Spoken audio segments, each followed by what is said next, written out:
Et qu'on soit intellectuel, politicien, observateur, électeur au village ou en ville, il faut qu'on fasse preuve d'un peu d'honnêteté intellectuelle. Un processus qui rentre une nouveauté doit poser des questions.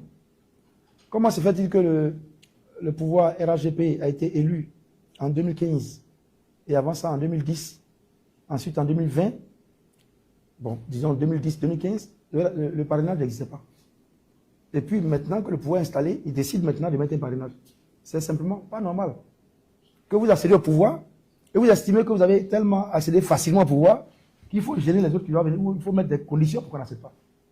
Un pouvoir qui vient doit pouvoir alléger les conditions, mais pas les renforcer. Donc le fait même que vous renforciez les conditions pour être éligible pour être candidat, ça fait déjà de vous, ça crée suspicion sur votre intention. Ça crée déjà suspicion. J'espère qu'on se comprend. Hein?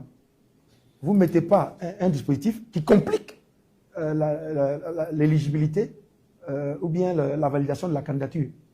Donc ça nous amène, nous, déjà, à reconsidérer un peu la justesse et l'équité de ce parrainage. Donc, intellectuellement, on doit pouvoir se dire, bon, il y a un problème. Pourquoi on met ça? Quelle est l'utilité du parrainage maintenant? C'est quand on est assis au pouvoir qu'on dit, non, il faut que les candidats soient sérieux. Mais pourtant, en 90, quand Laurent Gbagbo, jeune enseignant, était opposé à Houphouët-Boigny n'a pas utilisé le parrainage pour le discréditer. Au contraire, Houphouët-Boigny, dans notre constitution à l'époque, il fallait avoir 10 députés pour un groupe parlementaire. Laurent Gbagbo en 90, 91 avait eu 8 députés. Houphouët-Boigny a baissé, il a changé le texte pour qu'on puisse faire des groupes parlementaires à 8 députés. Donc c'est ça, on appelle un peu l'inclusion. Parce qu'on sait qu'il faut que les gens soient représentés au Parlement.